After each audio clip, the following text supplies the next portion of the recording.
A racist cop stops a black woman on the street, shoves her against his car, and cuffs her, accusing her of a crime she knows nothing about. She screams for help, but he won't listen. Just as he's about to drag her away, a black SUV pulls up, and out steps a powerful man whose face makes the officer go pale.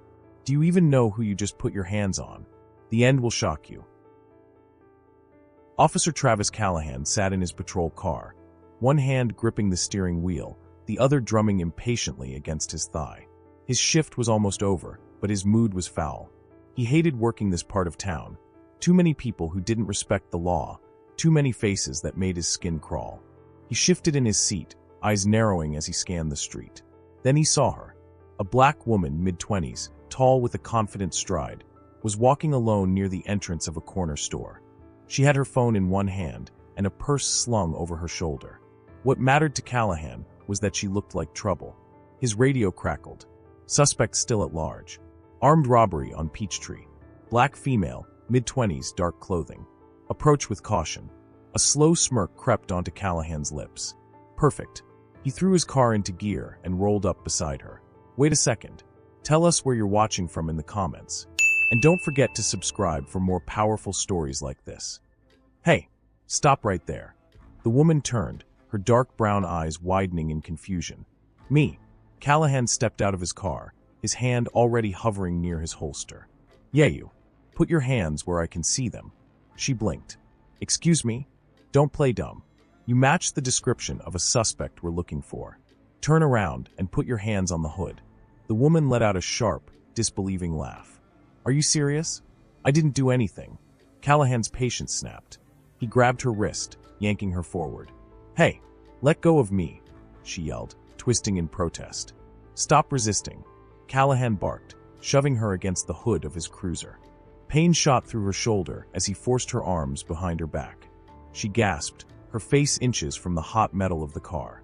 A small crowd began gathering, people pulling out their phones, recording. Officer, you're making a mistake, she pleaded. I don't make mistakes, Callahan sneered. Just as he was about to slap the cuffs on her, a black SUV came screeching to a halt nearby. The back door swung open, and a tall man in a navy blue suit stepped out. His presence alone silenced the murmurs of the crowd. His dark eyes locked onto Callahan with an intensity that made the officer's stomach drop. What the hell is going on here? The man roared. Callahan straightened, barely keeping his composure. Sir, step back. This is a police matter. The man stepped forward, his face twisting with barely contained fury. A police matter? Do you even know who you just put your hands on? Callahan scoffed. I don't care who she is. She matches a suspect's description. The man exhaled sharply, nostrils flaring. Then in a slow, measured tone, he said, That woman is my daughter. Silence. The words hit Callahan like a punch to the gut. He blinked, his grip on the woman loosening. His mouth went dry. What? The woman, now standing upright, rubbing her sore wrists, turned to face him, fury blazing in her eyes. My name is Olivia James. And this man, she pointed to the older man. This is my father, Police Chief Benjamin James. Callahan felt the blood drain from his face. The chief's jaw was clenched so tightly it looked like it might crack. Take your hands off my daughter. Callahan's hands trembled as he stepped back. The weight of 100 eyes bore down on him, cameras capturing every second of his humiliation. Dad, he assaulted me, Olivia said, her voice shaking with rage. He slammed me against the car, humiliated me in front of all these people for nothing. The chief turned his glare back to Callahan. You just made the biggest mistake of your career. Callahan opened his mouth to speak, but nothing came out. His chest tightened with panic as he saw the chief pull out his phone and start making a call. The last thing Callahan heard before his world started crumbling was Benjamin James's voice, cold and sharp as a knife. Internal affairs? We have a problem. Callahan stood frozen, his mind spinning as the reality of the situation hit him like a freight train. His badge felt heavier on his chest. His hands, the same ones that had just shoved Olivia James against the car, trembled as he watched Chief Benjamin James speak into his phone. The crowd around them had grown, their whispers morphing into a storm of murmurs. Phones were still pointed at him, recording every second of his humiliation. Internal affairs? Chief James's voice was like steel. I need someone at the corner of Peachtree and West 9th. Right now. Callahan swallowed hard, sweat gathering at his temples. Sir, The chief shot him a look so sharp it could cut glass. Shut your damn mouth. Olivia, still rubbing her wrists where Callahan had grabbed her, stepped forward. Her eyes burned with fury, but beneath it was something deeper, disappointment. You didn't even ask me my name, she said, her voice tight with emotion. You saw my skin and decided I was guilty. Callahan opened his mouth, but no excuse came. What could he say? That he was just doing his job? That she fit the description? The words felt hollow now. A second police car pulled up, lights flashing. 2 officers stepped out. One was Sergeant Luis Ramirez, someone Callahan actually respected. The other was a woman from Internal Affairs, her face unreadable as she approached. Chief, Ramirez greeted, glancing between Callahan and Olivia. What's going on? What's going on? Olivia repeated, her voice laced with disbelief. Your officer just attacked me on the street, accused me of a crime I had nothing to do with, and humiliated me in front of all these people. She motioned to the crowd. Ramirez's gaze darkened.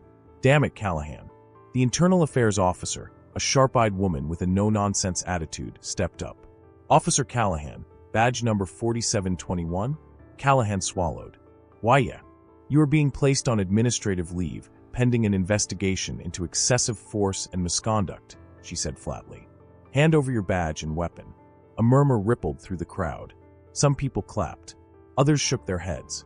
If you're enjoying this story and want to hear more, hit that subscribe button now. Don't miss out. Callahan felt his knees weaken. Wait, this is a mistake. I didn't. You didn't what? Olivia cut in. Didn't assume I was a criminal because I'm black? Didn't throw me against your car? Didn't put your hands on me like I wasn't even human? Her voice cracked, but she didn't look away. Tell me, Officer Callahan, what exactly is the mistake? Callahan's mouth opened and closed, but nothing came. The Internal Affairs officer held out her hand. Badge and weapon. Now. His fingers trembled as he unclipped his badge and gun from his belt, placing them into her waiting palm. The weight that left his hip was nothing compared to the crushing realization settling in his chest. Your actions were caught on multiple cameras, the officer continued. This will go on record.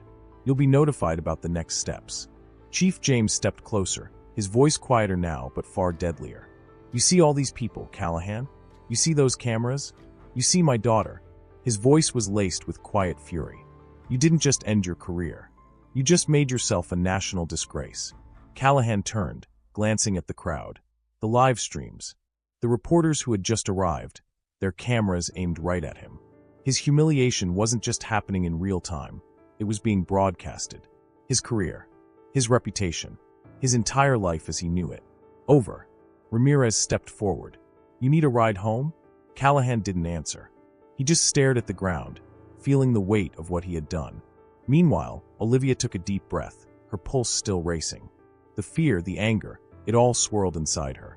But more than anything, she was exhausted. Her father turned to her. You okay? She nodded slowly. I will be.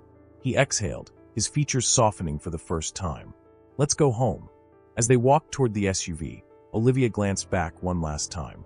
Callahan still stood there, surrounded by a city that would never forget what he had done. And neither would she. Prejudice. Power. Consequences. Stories like this aren't just fiction. They reflect real struggles happening every day. If this story made you think, hit that subscribe button. Let's keep the conversation going.